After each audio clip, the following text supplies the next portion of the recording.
E hoje é um assunto bem de consultório, bem prático, e é também a respeito de oportunidade de atendimento, pessoal. De quando é que a gente pode fazer as coisas e como é que a gente vai decidir se aquela partida é para nós, se a gente deve entrar em campo para jogar aquele jogo em particular ou não.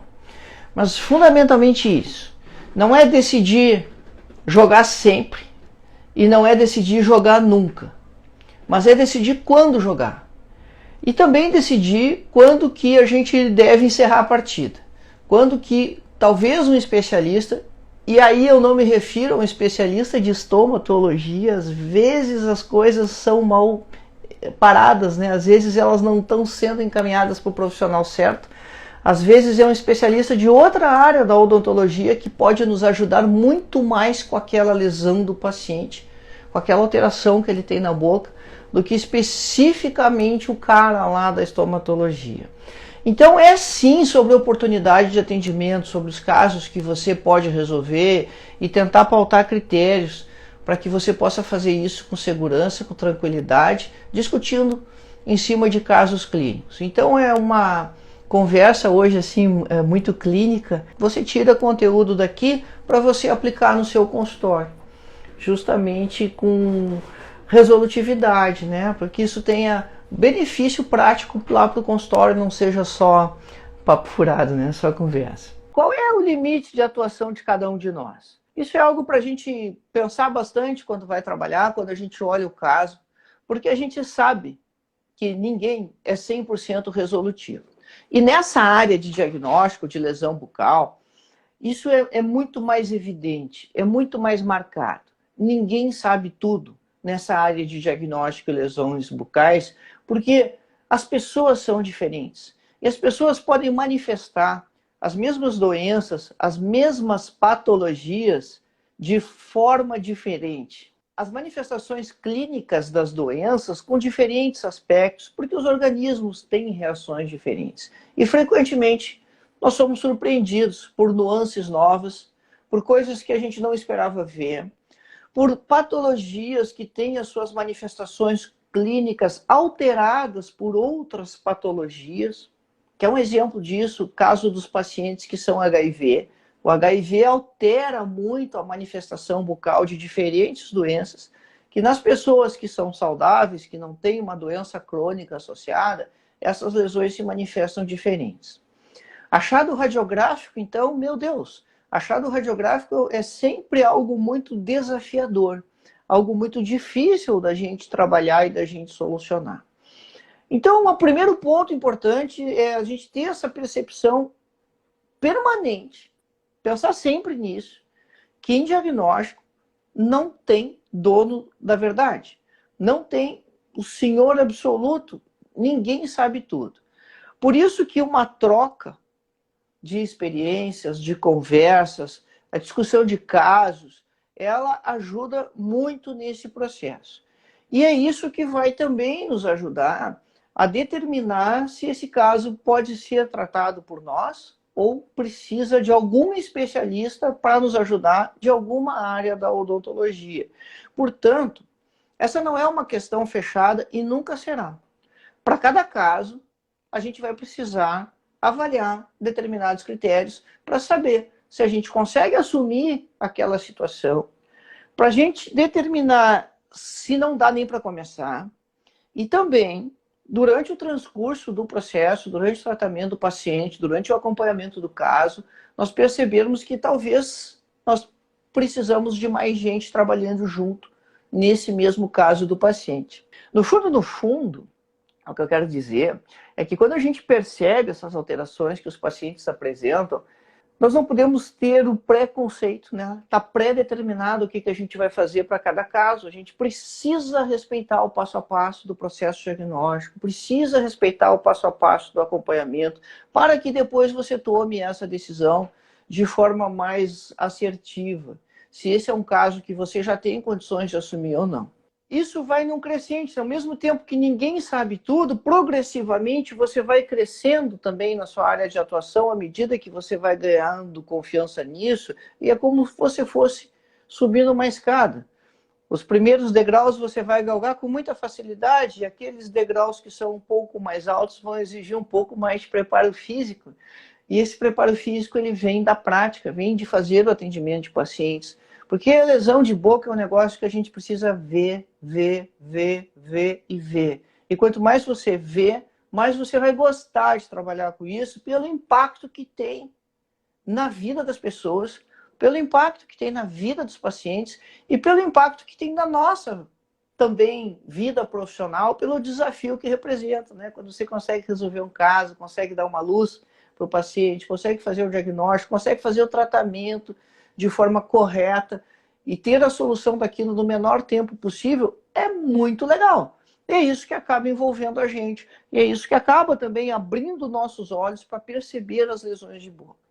Frequentemente você escuta as pessoas comentarem, né, colegas, às vezes com bastante tempo de experiência, que não passa paciente assim no consultório. Tenho certeza que você pensa diferente, né? Que você vê pacientes, sim, você que tem alterações de boca, porque você está mais motivado para isso. O nosso cérebro filtra as informações que a gente vai dar atenção e as informações que a gente não vai dar atenção. Tem uma área específica lá no cérebro, chamada SARA, que faz essa filtragem aí do nosso nível de atenção para as coisas, para aquilo que a gente está motivado ou não. E você faz isso com muita naturalidade, porque todo dentista olha primeiro para os dentes das pessoas. Justamente porque lá na sala lá está queimado esse chip lá dos dentes, e a gente precisa queimar esse outro chip das alterações de boca também, das patologias, para perceber. E aí você vai ter que decidir, né? Qual é o limite de atuação para aquele caso? Até onde dá para ir no tratamento, no acompanhamento daquele paciente, e lembrar que uma etapa dessa questão é você diagnosticar. E a outra etapa desse processo é o tratamento. E tem casos que realmente você vai precisar do especialista para tratar, porque inclusive é proibido. Foge do escopo da odontologia. Se você faz um diagnóstico de câncer do paciente, tumor maligno tem que ser tratado por médico. E aí você vai precisar encaminhar esse paciente com um especialista em oncologia ou em cirurgia de cabeça e pescoço. Então, vê bem, mesmo que você esteja assim, diariamente dentro do estômago, né? Tipo, a minha rotina de trabalho, né? Todos os dias vendo o paciente, com os dois pés dentro disso, não sou eu que resolvo tudo. E nem vai ser ninguém que vai resolver tudo. Porque vai ter casos de diagnóstico que você vai ter que encaminhar. Por outro lado, tem muita coisa simples que você pode resolver. E à medida que você vai caminhando nessa etapa, caminhando nessa estrada aí, você vai melhorando. Você vai aperfeiçoando os seus métodos e você vai conseguir resolver mais casos.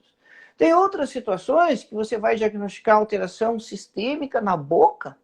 Por exemplo, você vai ver alteração, uma língua que está toda carequinha lá, esse paciente provavelmente tem anemia, você vai suspeitar de anemia, vai solicitar um hemograma lá e a gente não vai tratar a anemia. A anemia ela vai ser tratada pelo médico, mas a manifestação está na língua. É obrigação da gente ver isso, né? E não achar que a língua do cara está engraçada porque está despapilada.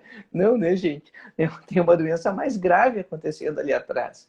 E assim a gente abre um rol grande de situações. O resumo dessa conversa toda é dizer que não é sempre que a gente abraça tudo, mas também não é sempre que a gente encaminha tudo. E a questão está em você definir e revisar periodicamente na sua maneira de trabalhar, como você está manejando os seus casos e você ter essa rede construída das pessoas que podem te ajudar. As pessoas que podem te ajudar fazendo o tratamento daquelas doenças que não são competência da odontologia, mas o paciente tem essas alterações na boca. E se você tem vínculos com profissionais assim, ou se você passar a ter vínculos com profissionais dessas diferentes áreas, isso é muito bom, porque você se torna referência para eles também. Então, você começa a ter retorno, porque esses colegas médicos, dentistas de outras áreas, quando começam a receber pacientes de vocês, com orientação, com bom caminho de diagnóstico, com uma doença sistêmica que foi percebida, você acaba virando referência para esse colega. E quando algum paciente dele, da especialidade dele, apresentar alguma queixa ou alteração na boca, o caminho de volta é feito. Esse paciente vai lembrar de esse profissional, esse colega vai lembrar de você, vai lembrar do seu encaminhamento e você vai receber também pacientes dele. E isso é muito bom, porque você começa a construir essa rede de contatos, de colegas, e você, dentro dessa rede, né, dessa integração com as outras especialidades, passa a resolver os casos, quer seja fazendo aquela parte específica do seu atendimento, quer seja contando com a ajuda do colega para aquele tratamento que está fora do escopo da odonto, ou talvez para aquele tratamento que ele é um pouco maior do que aquilo que a gente pode fazer na cadeira, ou que é um pouco maior do que aquilo que a gente tem treinamento para resolver, porque a gente ainda não chegou nesse degrau da escada. A gente está ainda num degrau um pouco mais baixo.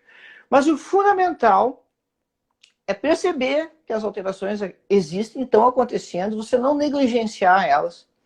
Gente, as coisas podem agravar, né? As coisas podem ficar pior. Então, você vê um nódulozinho pequenininho ali na gengiva e, vamos só controlar e tal, e aquilo vai crescer, talvez, né? Já fosse mais fácil ter sido resolutivo antes, né?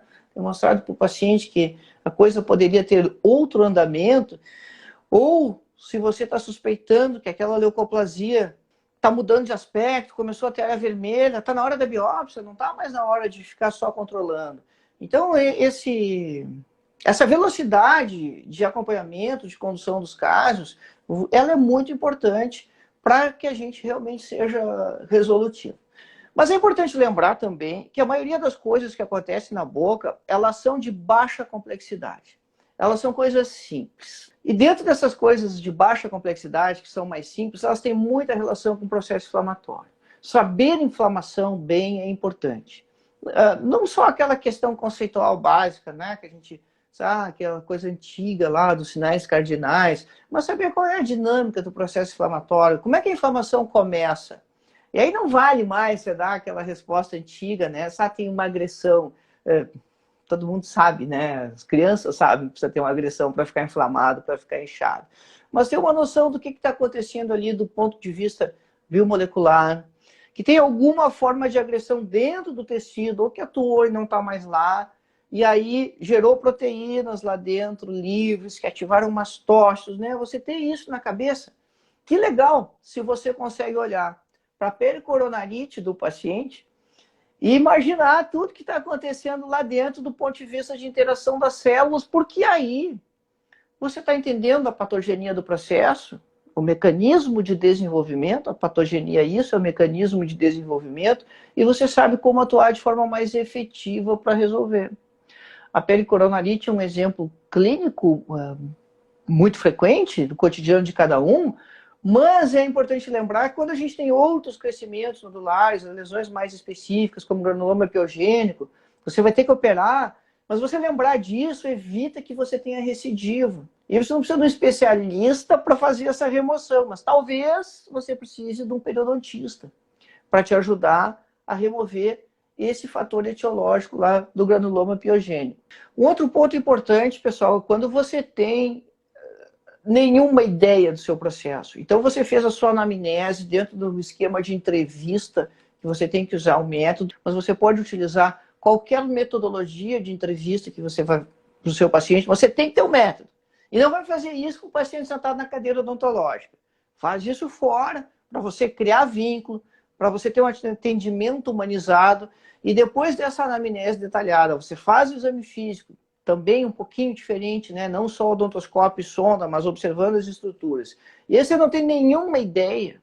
Quer dizer, você fez todo o passo a passo do processo de diagnóstico e você não conseguiu ter nenhuma luz para te orientar no diagnóstico, né? Porque aquilo pareceu extremamente inusitado. E você fugiu das coisas simples, né? Fugiu da questão de inflamação, fugiu de ser uma lesão reacional, que é o segundo grupo de lesões muito frequentes, né?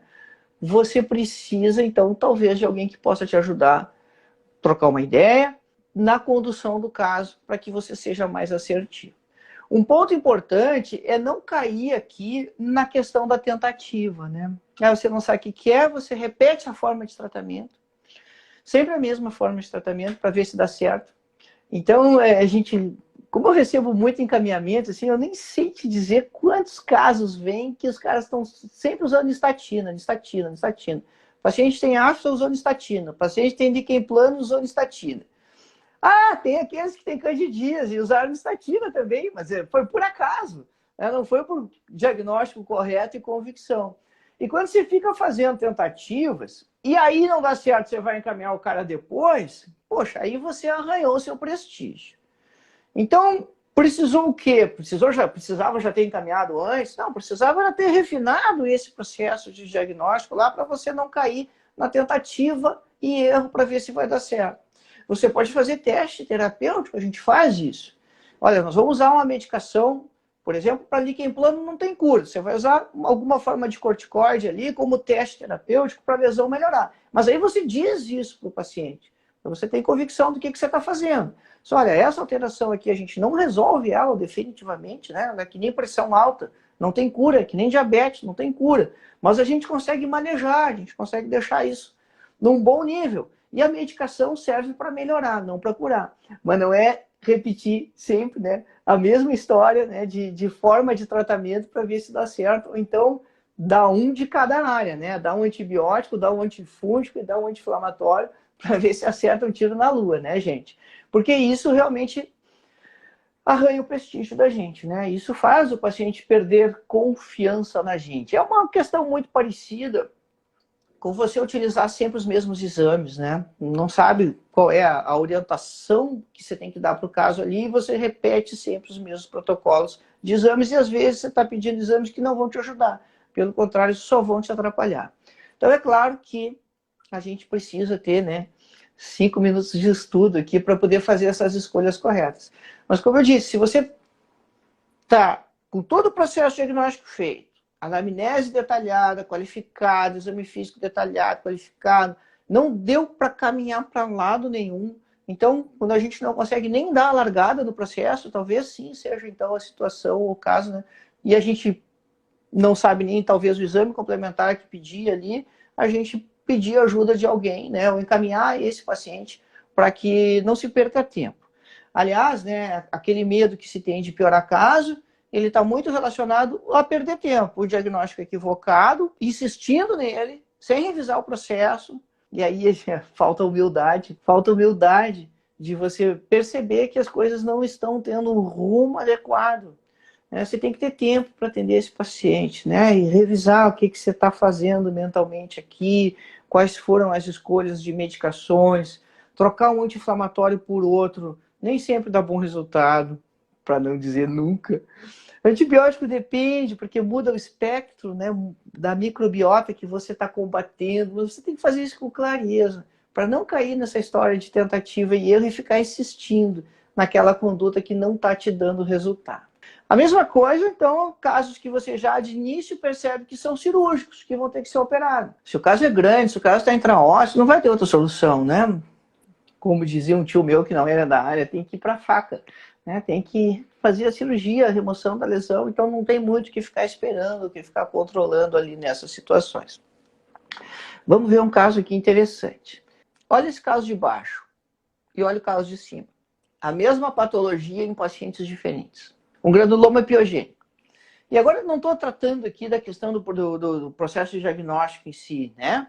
A gente está falando das lesões em si, né? Já foram removidas, já foi feito exame histopatológico, a gente sabe que os dois casos são granulomas piogênicos. Olha como o caso de cima é um caso pequeno, e olha como o caso que está aqui embaixo tomou proporções bem maiores. Essa lesão, ela é uma reação exacerbada a um estímulo de baixa intensidade. Então você não precisa ter grandes agressões para ela acontecer.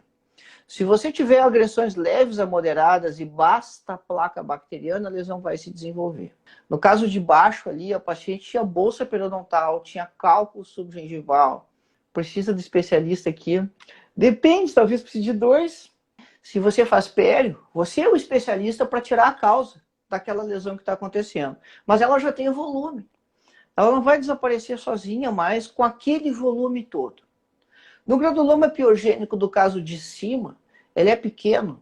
Ali não tem bolsa, não tem tártaro, mas tem biofilme ali embaixo, tem placa bacteriana e precisa aquilo ser limpo para que a lesão não recidive. Se você tratar o caso de cima só fazendo a profilaxia ali, a adequação do meio bucal, ele vai desaparecer? Não tem como ter certeza.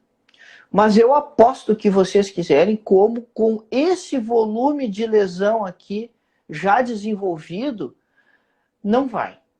Porque já tem volume demais ali. Quando você tem um componente que é muito significativo de edema, de hiperemia, aí você pode esperar a remissão da lesão. Mas quando já tem um volume, uma consistência mais fibrosa, é muito difícil que você consiga eliminar todo aquele tecido fibroso que foi produzido, que se formou, que desenvolveu ali.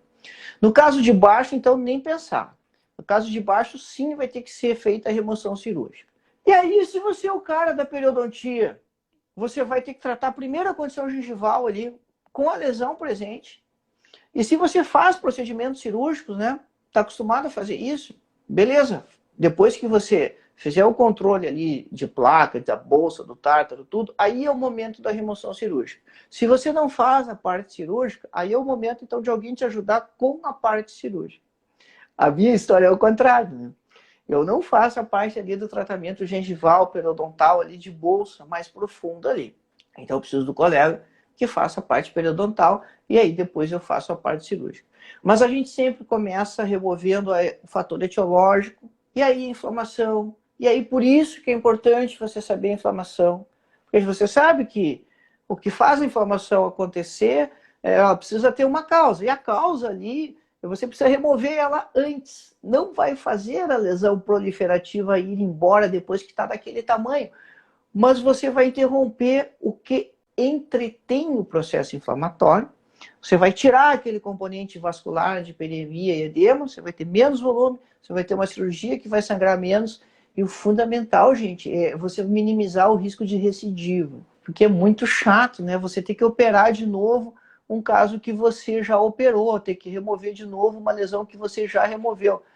Acontece, ninguém está livre disso, né? Só acontece com quem faz, mas você pode trabalhar para minimizar isso, para evitar que a recidiva aconteça.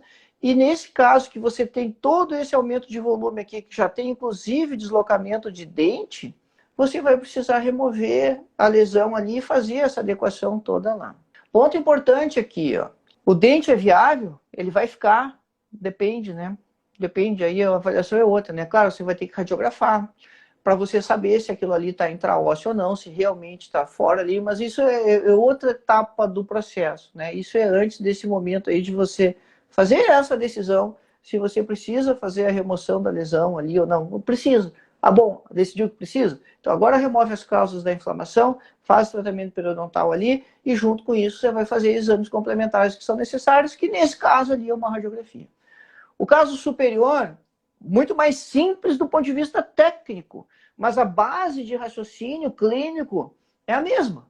Você tem que fazer a remoção ali do fator etiológico para que a lesão não recidive, porque você tenha mais sucesso no tratamento, e fazer a remoção cirúrgica como ato subsequente e, pelo amor de Deus, enviar o material para o patologista, né? Esse material tem que ser examinado para que você possa ter um diagnóstico preciso, correto, adequado, né, conclusivo. Então, não dá para desprezar esse material. O que sai da boca, até por uma questão de segurança profissional sua, o material tem que passar pelo exame histopatológico. Aí é o seguinte, aí tem casos, né, de um outro universo de pacientes que, às vezes, a gente recebe encaminhamentos desses pacientes também, justamente assim, manda o paciente para o estomatologista, né, mas esse é um caso, sim, são casos diferentes que têm a mesma origem. A origem desses casos são pacientes que estão sendo tratados de câncer. Vê bem, não é uma questão aqui de diagnóstico do câncer, não, já foi. Essas pessoas estão sendo tratadas. Então, o paciente de cima é um paciente que tem cárie de radiação, e aí vamos separar as coisas, né? Porque é importante a gente ver que essa paciente de baixo, que tem lesões nas línguas, ela não tem lesão na boca de tumor maligno, de carcinoma. A lesão dela era na mama e ela estava fazendo quimioterapia para a mama. Então, separar o quê? Gente, seguinte. Primeiro, se esse paciente fez Radioterapia para mama, essa paciente, isso não tem consequência nenhuma para a boca. A gente não vai ter alteração bucal na boca do paciente que fez radioterapia do pescoço para baixo. Por quê? Está fora do portal de radiação. Está longe. E a gente tem muito paciente assim. A gente, né, no mundo, nas cidades, tem pacientes oncológicos fazendo radioterapia de outras partes do corpo e quimioterapia por tumores em outras partes do corpo, mas muito, muito, muito mais do que para o câncer de boca em si. Porque você soma tudo. Você soma mama, intestino, próstata, as leucemias, todas elas, os pacientes passam por quimioterapia. Gente, isso é uma bomba, dá muita lesão bucal. Aí, né, qual é o próximo pensamento que acontece aqui? Ah, mas esses pacientes aí, eles estão lá no hospital, né? Eu não trabalho no hospital, não atendo no hospital. Negativo, pessoal. Esse pessoal está em casa. Ninguém fica internado para fazer quimioterapia, radioterapia. A pessoa vai lá, faz a sessão e vai para casa. Então, esses são pacientes que a gente tem que atender eles no nosso consultório, porque eles não estão lá no hospital. Se você gosta ou trabalha com odontologia hospitalar, você sabe disso. Você tem um universo de pacientes que está ali no hospital, mas você tem um universo maior, muito, muito, muito grande, de pacientes que são ambulatoriais. Eles vão lá receber a medicação e vão para casa. E estão precisando da gente. Estão precisando tremendamente da gente. Então, olha só. Quando é o caso do paciente que tem cárie de radiação, esse paciente aqui da cárie de radiação é o paciente que está fazendo radioterapia porque tem um tumor na boca. O paciente de baixo que está fazendo mucosite, ele está fazendo essas lesões bucais porque ele está recebendo quimioterapia, porque ele tem um tumor em qualquer parte do corpo, não exclusivamente na boca. Quem é o especialista para fazer o tratamento desses casos? Nenhum. O especialista para fazer o tratamento desse caso é o dentista. Ponto. Porque tratamento de cárie, prevenção de cárie, mesmo de radiação, aconselhamento para usar hidratante oral, fluoroterapia, isso é a base da nossa profissão. Isso é chão de fábrica. Todo mundo sabe fazer isso. Casos de mucosite, talvez não esteja na rotina de todos os cirurgiões dentistas, porque a gente não vê isso na faculdade. São muito poucos lugares que durante a sua formação você vai ter a oportunidade de ver pacientes assim.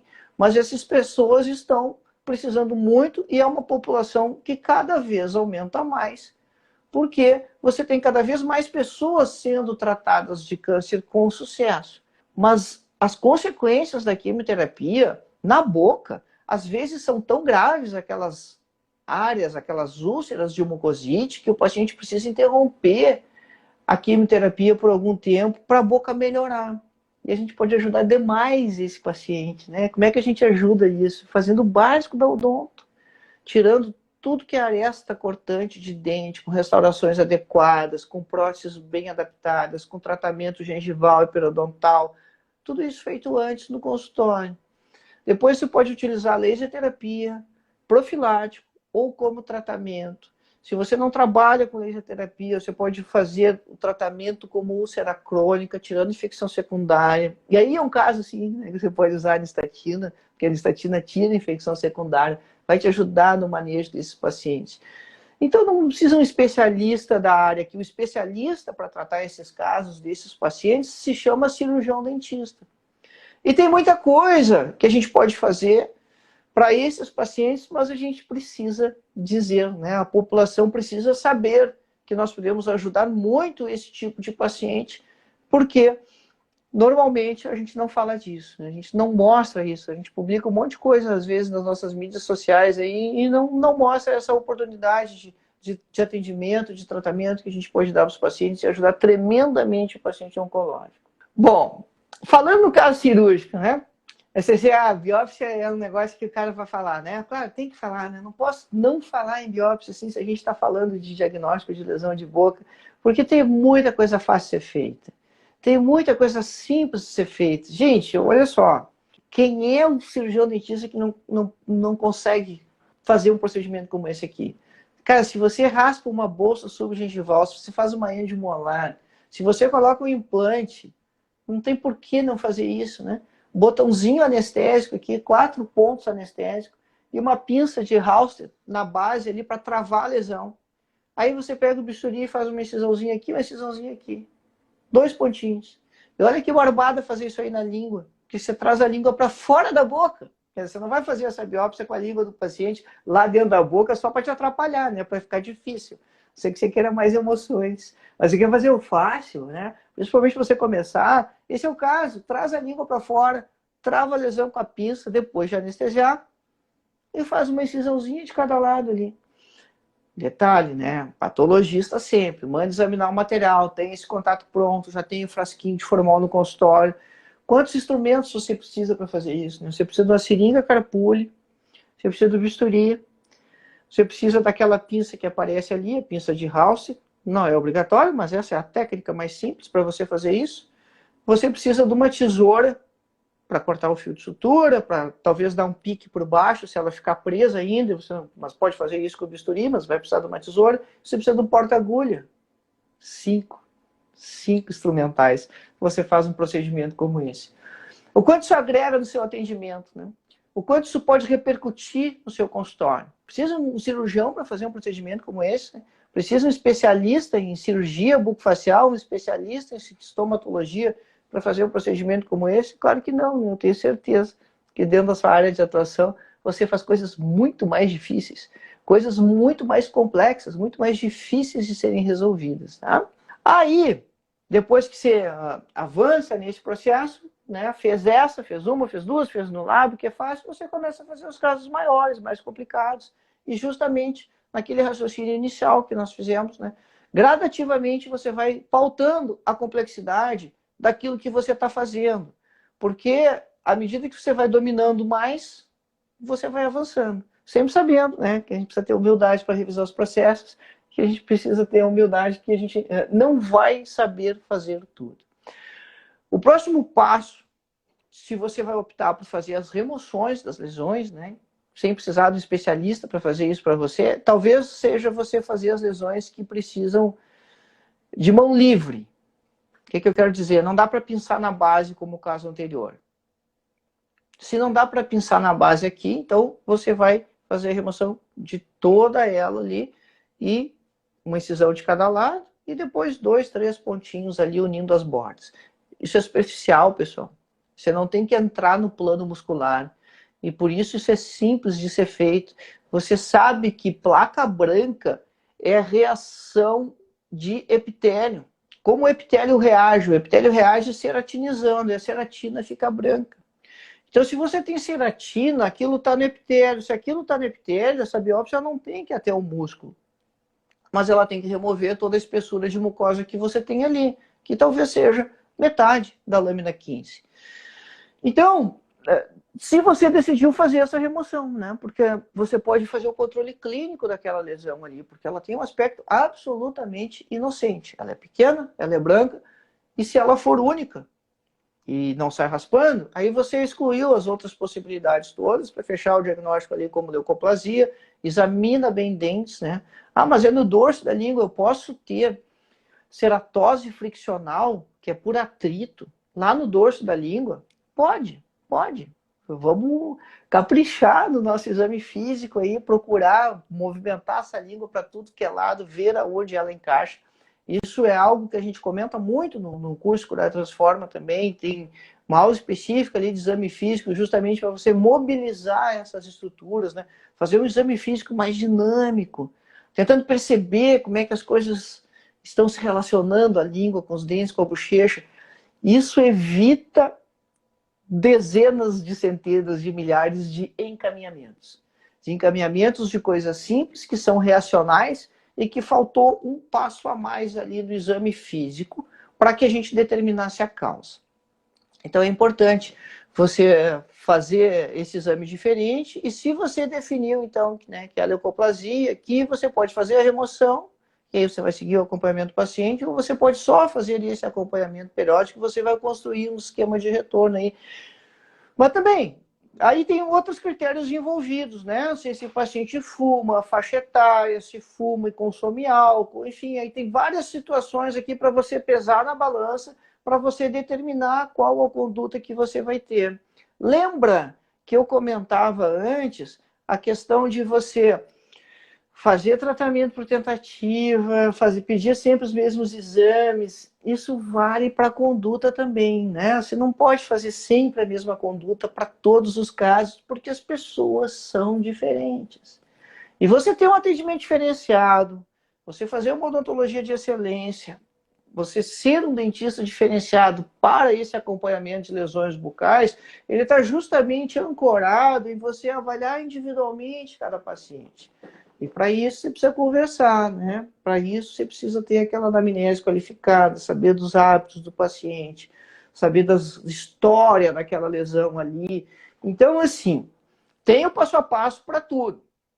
Mas não é um protocolo rígido para cada caso, porque as pessoas são diferentes. Então você tem que seguir os protocolos, os passo a passos, isso te protege, te ajuda a fazer o raciocínio clínico.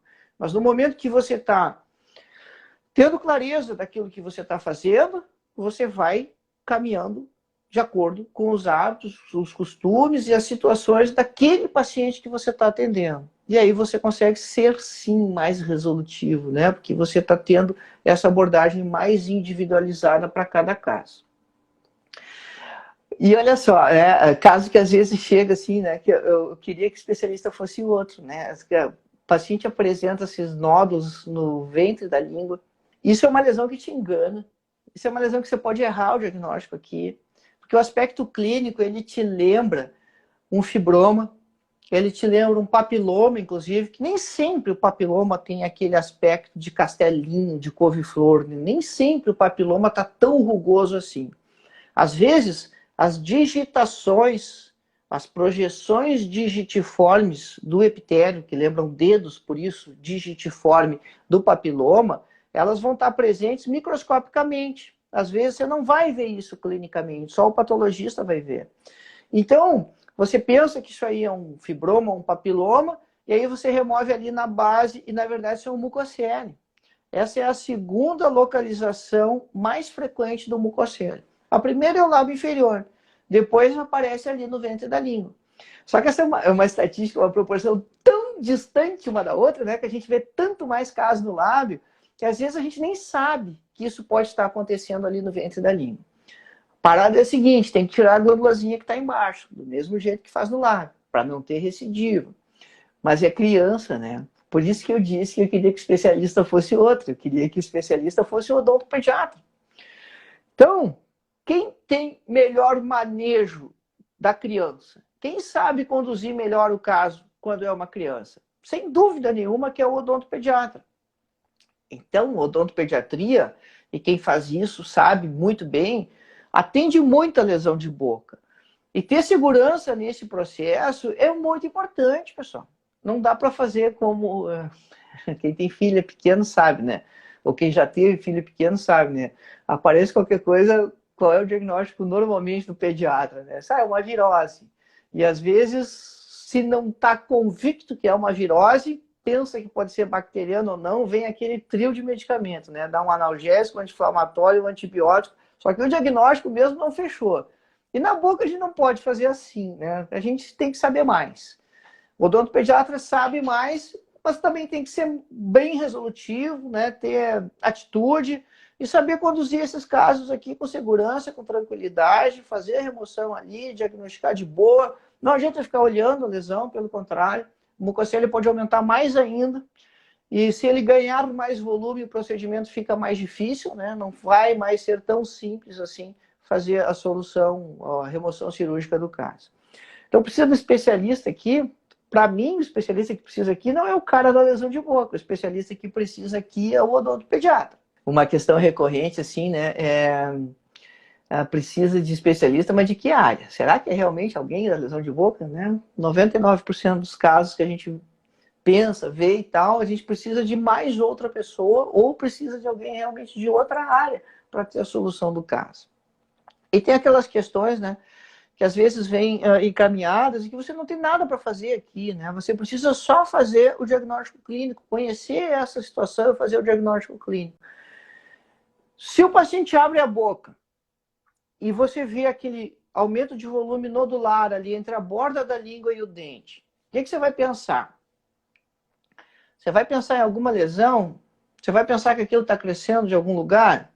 Eu espero que os alunos do curso Curar e Transforma, quando vem aquele aumento de volume ali, eles vão pensar em fazer o exame físico. Vamos olhar primeiro de um jeito diferente. Vamos botar essa língua para o lado, vamos botar essa língua para fora e vamos tirar aquela PPR ali de baixo para ver o que está acontecendo. E aí vem a questão de você reconhecer o processo, né? Pacientes que ficam sem dentes inferiores por muito tempo, a glândula sublingual pode hiperplasiar e se acomodar ali no espaço dos molares inferiores. Então o que você tem ali é uma hiperplasia benigna da glândula sublingual. No momento que o paciente levanta a língua, ou você levanta a língua do paciente examinando e traciona ela, você vê que aquilo não tem nada a ver com a língua, que é um aumento de volume no assoalho bucal e que ele ocupa aquele espaço ali. Precisa fazer alguma coisa? Depende. Primeiro ponto importante é você reconhecer que isso não é doença. E se você faz prótese e vai substituir a prótese do paciente ali, você consegue moldar, não tem problema. Daquele tecido fica lá, porque é um tecido benigno. Por outro lado, se você vai fazer um tratamento mais sofisticado aqui, esse é um paciente que você vai fazer implantes osso-integrados aqui, você precisa avaliar bem a questão do posicionamento dos seus implantes. Como vai ficar depois? Você não pode pensar só na relação oclusal dente-dente, porque se aquele tecido ficar pegando nos dentes da prótese do implante ali, você pode ter traumatismo daquele tecido. E aí você vai ter um traumatismo crônico de difícil solução, porque não vai ter como você reposicionar os implantes depois que eles estiverem instalados ali. E aí aquela lesão vai ficar incomodando o paciente por muito tempo. Então avalia bem. Remover aquilo ali não é simples, gente. Parece ser, se você partir do pressuposto, fazer um raciocínio semelhante, que fosse uma hiperplasia fibrosa, mas aquilo não é uma hiperplasia fibrosa, é uma glândula de saliva. Numa área de anatomia muito rica. Você tem que lembrar que a artéria lingual tem 4 ramos e é ramo direto da carótida externa. Então o sangue ali bomba. Eu já tive sustos muito grandes com esse tipo de remoção, né? Não faço mais isso em consultório de jeito nenhum. Esse é um caso que, para remover aquela glândula ali, tem que levar para o bloco, com boa hemostasia, boa condição de trabalho. Considero uma aventura fazer a remoção de glândula sublingual na cadeira, baseado na minha própria experiência, né? Eu tive situações ali que não foram agradáveis, né, na remoção dessas glândulas.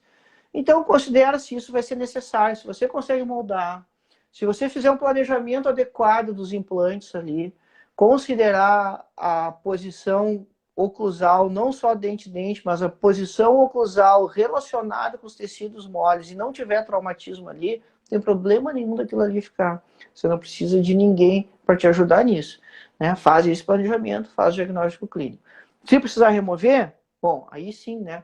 Precisa alguém com experiência de cirurgia para fazer a remoção da glândula ali. Porque não é simples, não é como uma hiperplasia fibrosa. E tem casos, né, que vêm para o estomatologista também, né?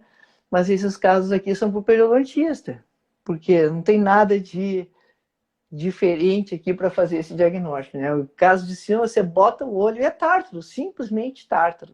O paciente não tem nenhuma condição especial aqui que leve ao desenvolvimento do tártaro, a não ser verdadeiramente falta de higiene, né? E esses casos ainda aparecem, né? E esse é um rapaz, um paciente jovem, um paciente de 20 anos com essa situação bucal.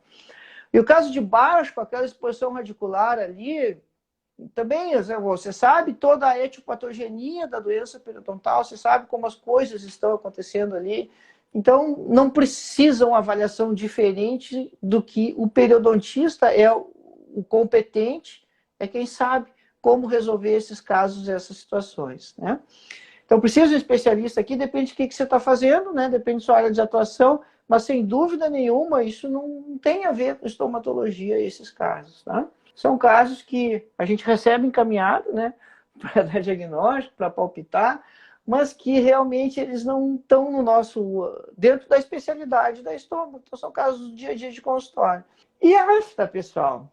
A afta, né? O que a gente vai fazer com as aftas? A gente vai tratar. Por que vai tratar a afta? Porque não faz sentido hoje em dia você deixar o seu paciente sofrendo com a lesão 2 semanas. Seu paciente tem herpes, também não faz sentido você deixar ele 2 semanas. E aqui está sendo tratado com laser terapia, você pode tratar com corticoide tópico, você pode tratar de diferentes maneiras, sempre respeitando a etiopatogenia do processo, né? Não fazendo que nem as vovó faziam, que colocavam farinha ali em cima, e a criança ficava feliz, porque imaginava que a farinha ia curar a afta, e não vai ter nada a ver, né? O que vai curar, no caso da farinha, é o tempo.